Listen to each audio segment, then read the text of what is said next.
12 conseils pour réussir sur YouTube en 2022. Bon, en même temps, j'aurais pu vous dire 12 conseils pour réussir en 2021, pour réussir en 2023, en 2024. Les conseils que je vais vous donner ici s'adaptent à la rigueur à toutes les années. Ce sont vraiment des conseils de base, sachant que je vais en oublier certains. Donc si vous avez d'autres conseils à donner, d'autres astuces qui sont importantes pour réussir sur YouTube, n'hésitez pas dans les commentaires. Alors je vais essayer de vous la faire très courte, ce qui est loin d'être évident pour moi. Je suis un grand parleur et surtout qu'il y a 12 points à développer, donc je vais les réduire au maximum et si certains points méritent d'être développés, je le ferai dans d'autres tutoriels.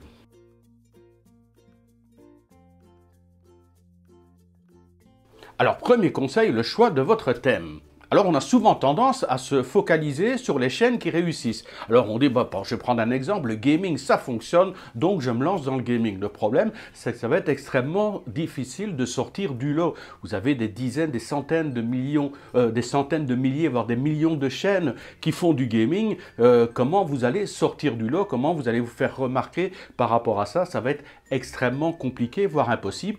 Et inversement, si vous prenez un thème qui quasiment n'existe pas, dites-vous aussi, est-ce qu'il y a une chance que ça intéresse? Est-ce qu'il y a une demande par rapport à ça? Et est-ce que je vais pouvoir... C'est un petit peu le principe de n'importe quel commerce, entre l'offre et la demande. Est-ce que vous avez de la demande, donc est-ce que vous aurez des abonnés? Ou inversement, est-ce que vous n'êtes pas sur un secteur, dans une zone qui est déjà saturée au niveau d'une activité? Et est-ce que vous n'allez pas vous retrouver face à une concurrence qui est beaucoup trop forte pour vous? Donc le choix du thème, réfléchissez-y, c'est quand même quelque chose d'important et ne copiez pas systématiquement ce qui fonctionne. Ça va être difficile, comme je vous dis, de sortir du lot.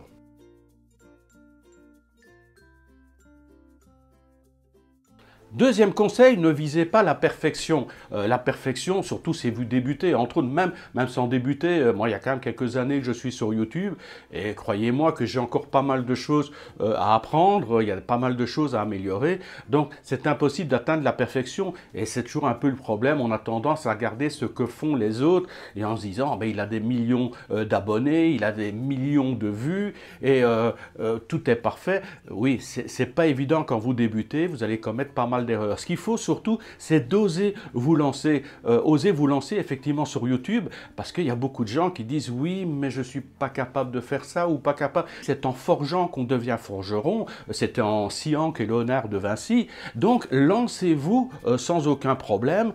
Faites des erreurs, c'est comme ça. Si je regarde les premières vidéos que j'ai faites sur YouTube, c'est une catastrophe, mais je suis content de les avoir fait, ensuite de les avoir gardées, de dire oh, ça va pas, ça me plaît pas, et d'avoir amélioré sans arrêt un peu le principe pour commencer à gagner un peu en notoriété et surtout d'être plus à l'aise devant la caméra et d'avoir un peu mon style. Donc voilà, surtout ne visez pas la perfection, apprenez, c'est de vos erreurs que vous allez apprendre et que vous allez évoluer.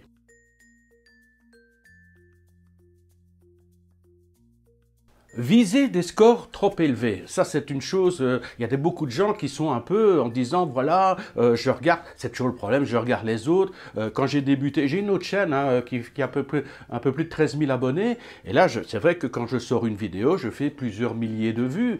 Inversement, ma chaîne ici, que j'ai débuté il y a 4 mois à peu près, je suis pas encore, j'arrive tout doucement aux 1000 abonnés, mais quand je regarde le nombre de vues, je fais 10 vues, 20 vues, 80 vues. Là maintenant, j'arrive à 100 vues, peut-être que d'ici quelques semaines, je ferai une moyenne de 200 vues par vidéo, et là, je suis content, ça va monter. Ne croyez pas que les gars qui ont gagné, qui atteignent des sommets actuels, ont fait directement des milliers, des dizaines, des centaines de milliers de vues dès le début. Ils ont commencé comme tout le monde, et il a fallu le temps pour fabriquer leur chaîne et fabriquer, surtout construire leur succès. Donc voilà, ne visez pas des scores trop élevés au début. C'est vrai que c'est démotivant quand on voit que 10 vues, 20 vues, 30 vues, mais sachez que vous allez évoluer et c'est au contraire motivant de voir que petit à petit les vues évoluent, et si par contre ça n'évolue pas, vous allez dire mais là il y a un problème. Quel est mon problème? Ne pas dire c'est la faute des autres qui ne me regardent pas ou qui ne savent pas m'apprécier, c'est que vous avez un problème de votre côté. Donc cherchez un petit peu qu'est-ce qui ne va pas, faites une analyse, regardez d'autres chaînes de YouTube qui donnent des conseils, et là c'est vrai que c'est un peu difficile de trouver une bonne chaîne YouTube qui donne des conseils, parce qu'il y en a pas mal. Je vais faire une vidéo d'ailleurs là-dessus bientôt qui propose des pseudo-formations et des conseils. J'en ai encore vu un dernièrement qui proposait des conseils de spam et autres. Enfin, on va en parler dans un autre point. Donc attention de trouver les bons conseils également. Mais de temps en temps, regardez pour évoluer, regardez ce qui fonctionne, ce qui ne fonctionne pas. Et ne dites pas, voilà, il faut que j'ai 100 000 vues après 3 vidéos de publiées. Restons raisonnables. Il faut savoir que ça commence à zéro, que ça va gravir petit à petit et avoir l'espoir, viser des scores absolus dès le début, mais c'est vrai que ça peut être source de démotivation. Donc faites bien attention par rapport à ça.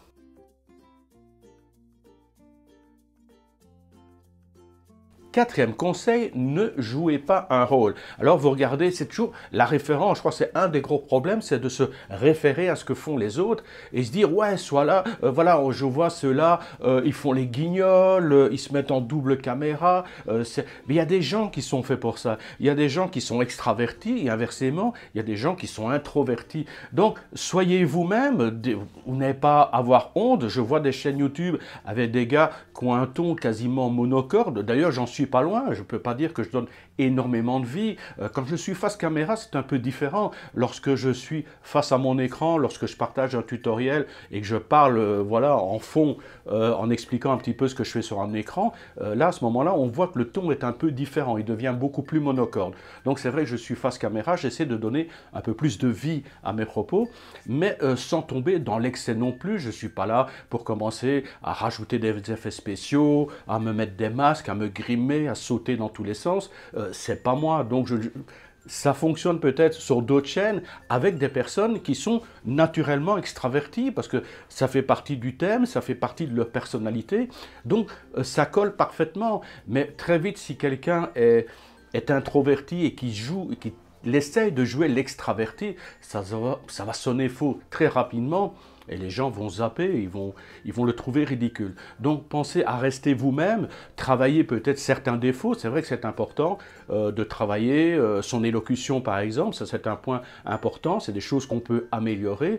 Mais au niveau de la personnalité, ne jouez pas un rôle, restez tel que vous êtes. C'est votre personnalité qui doit également faire partie de l'identité de votre chaîne.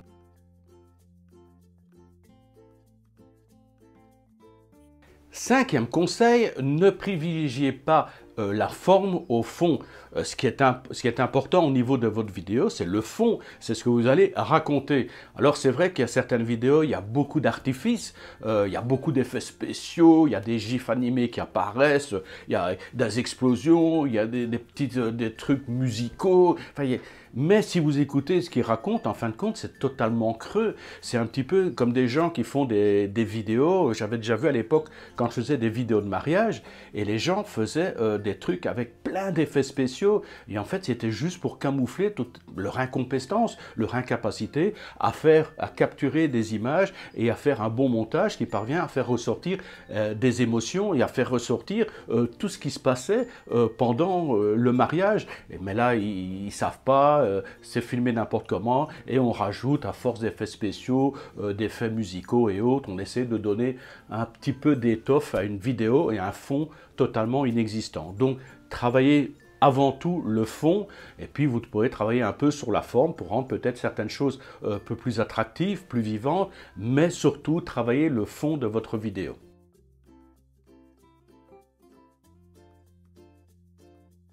Mauvais son, mauvaise lumière. Alors, une des erreurs qu'on voit souvent au niveau des youtubeurs, c'est la recherche de la caméra suprême. Donc voilà, ça filme en 4K, voire en 8K, il y a ceci. Donc, ils prennent des appareils photo qui sont extrêmement onéreux et malheureusement, ben, ils ne travaillent pas trop sur la lumière, ils ne travaillent pas sur le son. Alors, une chose importante qu'il faut vraiment mémoriser, la première des choses qui est importante au niveau d'une vidéo YouTube, c'est pas la vidéo, c'est le son. Là, c'est vraiment quelque chose de très important. Si vous ne travaillez pas le son, comme par exemple ici, je travaille avec un micro-cravate, là maintenant je coupe le micro-cravate, et là je parle, j'ai avec le micro de la caméra. Vous entendez tout de suite la différence, c'est vraiment pas au top. Donc, Voilà, maintenant je remets le micro-cravate, c'est déjà un peu plus agréable. Donc vraiment, il faut travailler le son, ça c'est primordial. J'ai fait une vidéo d'ailleurs, je vous mets ici, je crois que c'est ici en haut que ça va apparaître. Vous avez le lien vers une vidéo que j'ai fait où je parle des micros que j'utilise. Attention, dans cette vidéo, je parle de liens affiliés. J'ai viré tous les liens d'affiliation, comme je l'explique dans toutes mes vidéos. Ici, je ne fais plus aucune affiliation. Voilà. Vous êtes certain que sur cette chaîne, il n'y aura pas d'affiliation. Je ne vends pas de formation. Je ne vends pas de service. Je ne vends pas de produits. C'est du 100% gratuit, 100% tuto, 100% en français, accessible aussi bien aux débutants qu'aux gens qui ont déjà une certaine expérience sur YouTube.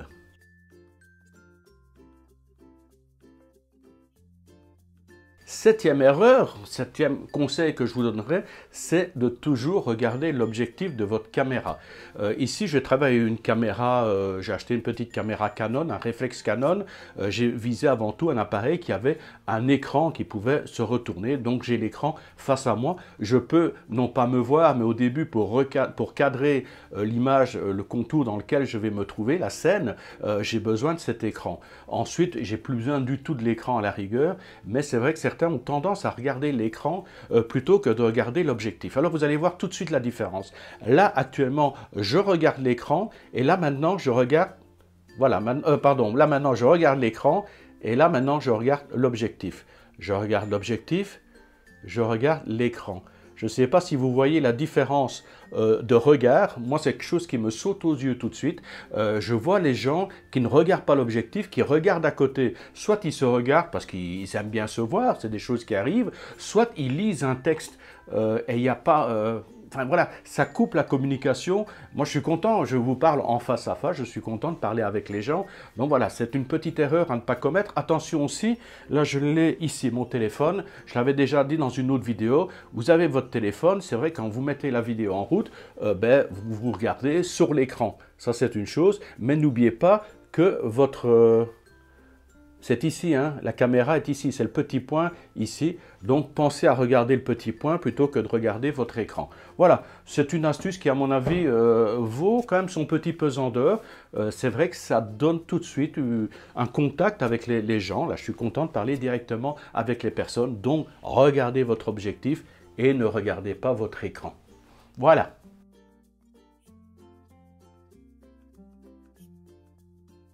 Eh ben, on est déjà au 8e point. Alors, 8e point, 8e conseil, travaillez un petit peu votre arrière-plan. C'est vrai que si vous êtes... Moi, j'ai remarqué, c'est plutôt tiré de mon expérience personnelle, mais bon, lorsque je me balade comme ça, les gens ont tendance à ne pas écouter ce que je dis et plutôt à regarder ce qui se passe à gauche, à droite. Voilà, ils sont un petit peu distraits par l'arrière-plan. Aussi, arrière-plan, alors ça m'a fait rire, c'est un gars qui fait des vidéos YouTube où il parle effectivement qu'il gagne sa vie. Lui, il gagne... je ne sais plus combien de milliers d'euros quasiment sans rien foutre, et il est là, et il parle face à sa caméra, et quand vous regardez son arrière-plan, il est assis dans sa chambre, c'est une chambre, à mon avis, style HLM, qui est bordélique, le lit est bordélique, quand vous regardez sur les étagères, c'est des bibelots vraiment bon marché, donc il n'y a rien qui reflète la réussite financière. À partir du moment où vous gagnez plusieurs milliers d'euros sans rien faire, que vous avez une vie de rêve, à mon avis, vous ne vivez pas dans une petite chambre mansardée avec des bibelots quasiment récupérés dans une déchetterie. Donc l'arrière-plan est vraiment important. C'est pour ça que moi, personnellement, j'ai opté pour le concept du face caméra. C'est vraiment, c'est là-dessus où je me sens le plus à l'aise. Face caméra, debout. Et derrière, je mets un fond vert. Donc ce fond vert, par la suite, je peux le modifier. Je peux mettre un plan statique, une image fixe. Sur cette image fixe, en plus, je rajoute un petit flou gaussien. Voilà, pour que je puisse me détacher du fond. Ça a l'air de rien, mais ce fond peut être très important sur l'image. Parce que les gens, quand vous faites une vidéo, ils vont vous regarder, mais ils vont aussi regarder ce qui se passe derrière vous. Donc pensez à travailler votre arrière-plan si vous voulez faire passer un message de réussite. Regardez des grands youtubeurs, qu'est-ce qu'ils font? ils mettent, vous savez, lorsque vous avez, je ne sais plus, 100 000 ou 1 million d'abonnés, vous recevez un petit logo spécial, un petit bibelot spécial de YouTube, mais eux, sur leur étagère, il y a ce bibelot qui est bien en vue, ça représente leur statut, ça dit, voilà, moi, j'ai déjà autant de milliers d'abonnés, j'ai quand même un certain succès, j'ai quand même une certaine reconnaissance sur YouTube. Donc voilà, ce sont tous des arrière-plans ou des gens qui parlent de photos. Et il y a plein de petits appareils photos qui sont en arrière-plan. Voilà, ça parle le côté un peu collectionneur, la personne qui a du matériel, qui sait de quoi il parle. Donc voilà, ça a l'air de rien, mais l'arrière-plan, c'est quand même quelque chose qui est relativement important.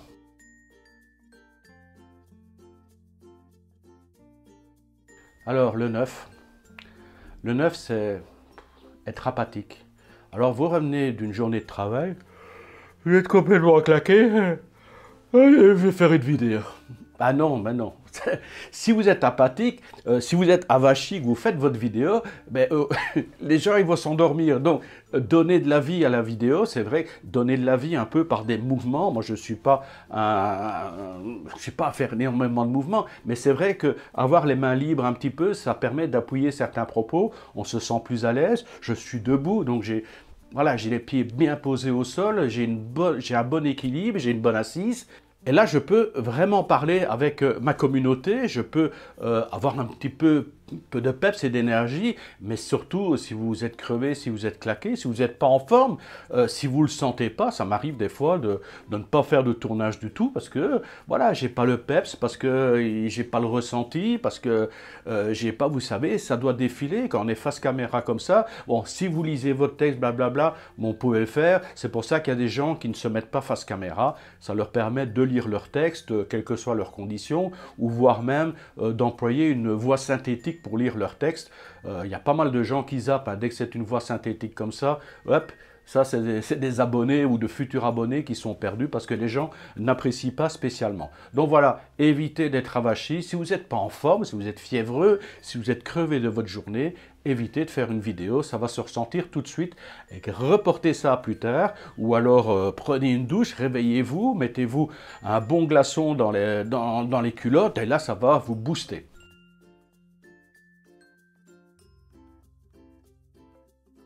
10e point, et c'est un conseil qui est très très très important lorsque vous faites des vidéos, c'est de négliger et le titre et la miniature. Là, il faut que vous compreniez quelque chose.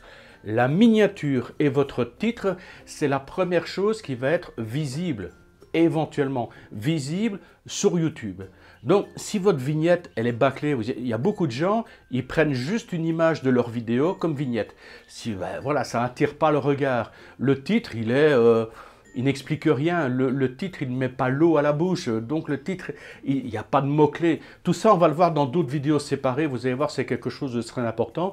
Je vous ferai une vidéo sur les miniatures YouTube. Je vais vous faire une vidéo également sur les recherches de mots-clés et comment fabriquer des titres. Voilà, la première chose, votre vitrine, la vitrine de votre chaîne YouTube, ce sera votre vignette, la fameuse vignette, et le titre qui va être en dessous de cette vignette. Donc, quand les gens voient défiler les vignettes comme ça face à eux, il faut qu'ils aient envie de s'arrêter en disant « Oh, celle-là m'a tapé dans l'œil.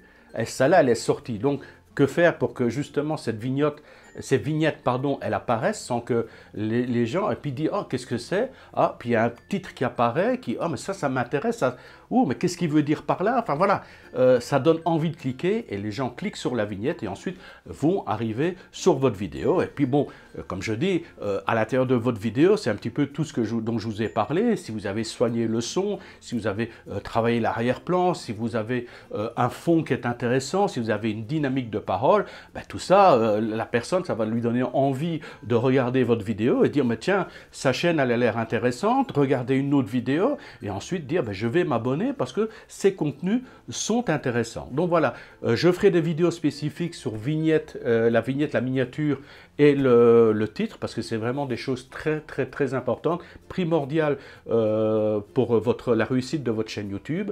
Là, je vous le donne juste en conseil. N'hésitez pas à vous abonner parce que là, croyez-moi qu'il y a d'autres informations qui vont suivre et qui sont vraiment essentielles. Ça fait vraiment partie des bases de YouTube, des bases de la réussite, de comment réussir sur YouTube.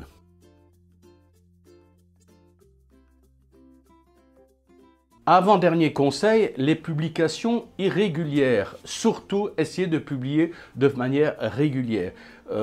Peut-être pas au début. Au début de la chaîne, qu'est-ce que j'ai fait? Moi, personnellement, j'ai commencé quasiment à faire une vidéo tous les jours.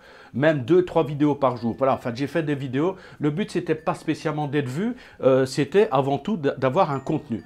Ça veut dire, lorsque j'ai commencé à avoir 20 ou 30 vidéos, là, j'ai commencé à faire des petits partages et j'ai commencé à être vu et ça a débuté. Mais disons que les gens qui arrivent sur la chaîne, à ce moment-là, il y a déjà un contenu. Parce que vous commencez une chaîne, vous mettez une vidéo et vous commencez à faire de la promo pour essayer d'avoir des gens qui visitent, mais ils ont quand même qu'une seule vidéo à voir. Donc ça ne leur permet pas d'avoir une idée générale de votre chaîne et ça leur donne peut-être pas envie de s'abonner, peut-être ils vont zapper, ils ne reviendront plus.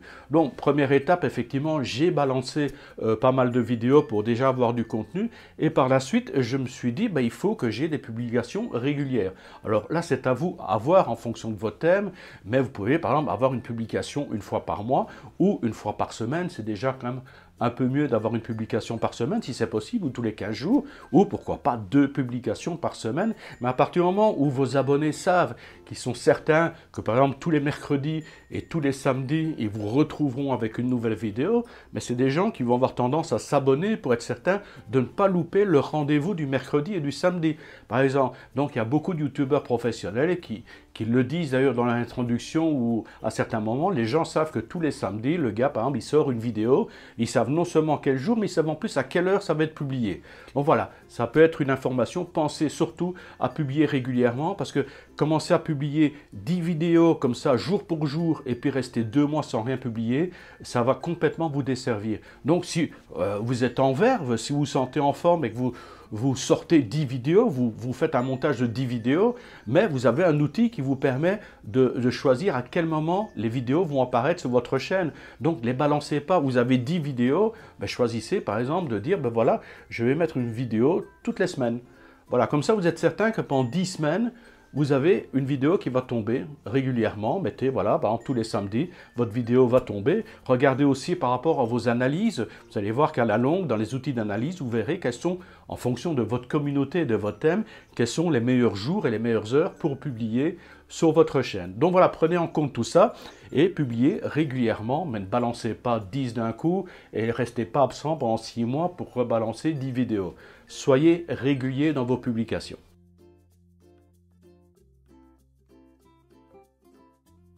Alors, nous en sommes arrivés au 12e conseil, le dernier conseil. Il y en a sûrement d'autres, donc n'hésitez pas en commentaire. Le 12e conseil, ne spammez pas. Alors là, c'est effrayant. Il y a 2 systèmes de spam. Il y a des gens, je vois, je suis sur ma chaîne YouTube, donc je suis quand même bien placé.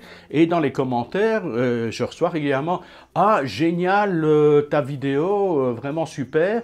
Et ceux qui veulent voir plus sur tel sujet, les champignons hallucinogènes dans le milieu volcanique, n'hésitez pas à... Voilà, en fait les gars, ils viennent sur toutes les chaînes, ils mettent toujours le même commentaire. Ouais, ta vidéo est géniale, ils l'ont même pas regardé. Hein. Ils sont pas là pour regarder les vidéos, ils sont juste là pour regarder des vidéos où il y a beaucoup de passages, où il y a beaucoup de commentaires, et ils balancent leurs commentaires. C'est des copier-coller. Hein. Wow, c'est génial, c'est super, je découvre ta chaîne, elle est magnifique. Et si vous êtes intéressé par ceci, et ils mettent le lien de leur chaîne. Donc moi personnellement, je zappe. C'est bloqué dès que les gens mettent des liens, de toute façon c'est bloqué dans les spams, et quand les gens sont là juste pour faire la promo de leur chaîne, je bloque, non seulement j'efface ce message, mais en plus je les bloque, et je ne suis pas le seul à le faire. Donc très mauvaise technique que de venir spammer d'autres chaînes comme ça, et en plus ça n'apporte rien. Et alors deuxième chose, et c'est vrai que les gens ont tendance à y aller, là j'étais catastrophé, je faisais une recherche sur Facebook par rapport aux chaînes YouTube, je dis tiens il y a peut-être des chaînes dédiées à YouTube où on échange des bons conseils. Non, toutes les chaînes, c'est le même topo, c'est des échanges d'abonnés. Abonne-toi à ma chaîne, je t'abonne à ma chaîne. C'est éviter, surtout, ça c'est la pire des conneries à faire, je m'abonne, tu t'abonnes.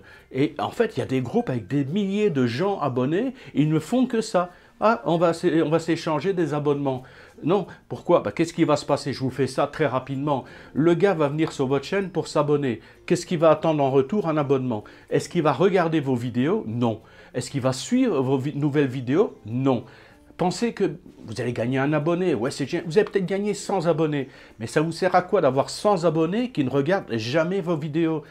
L'algorithme de YouTube, les robots de YouTube, ils vont détecter en disant il y a 100 abonnés dans la chaîne, mais il n'y a personne qui regarde les vidéos.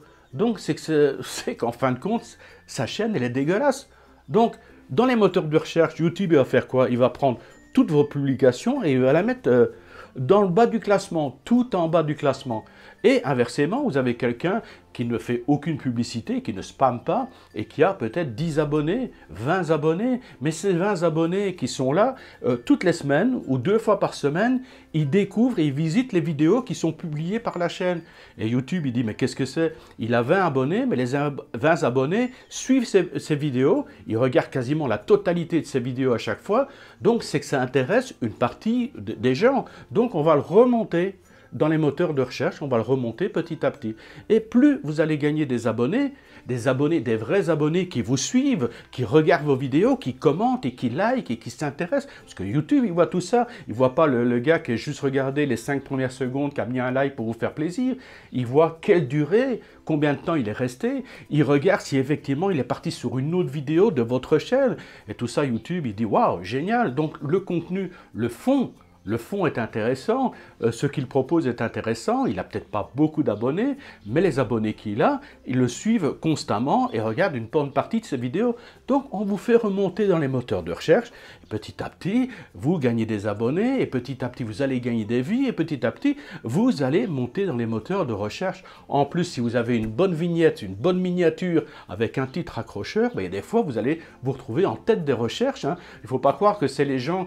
J'arrive de temps en temps en tête de recherche, comme ça, je ne sais pas pourquoi. C'est l'algorithme de YouTube qui dit choisis, mais sur un thème, parce que la miniature fonctionne bien, parce que les gens qui voient la miniature, qui ne me connaissent pas, ont envie de cliquer, et YouTube dit, ben voilà, il y a quelque chose là. Donc, ça me fait gagner des abonnés, ça me fait remonter dans les scores, et petit à petit, voilà, j'arrive bientôt à le 26, je crois, je vais arriver 26 janvier, je serai à 5 mois de YouTube. Est-ce que je vais arriver aux 1000 abonnés pour le 26? Je ne sais pas encore, mais en tout cas, je pense qu'en 5 mois, 1000 abonnés gagnés de manière honnête, sans tricher, ce ne sont pas des faux abonnés. Je pense que c'est déjà un bon résultat pour une chaîne YouTube. Voilà, j'ai fait le tour de 12 petits conseils que je vous donne. J'ai essayé de faire au plus court parce que je suis un grand bavard et j'aurais pu développer chacun de ces 12 points. Je vous retrouve très bientôt pour une autre vidéo. Et sur ce, je vous dis bye bye.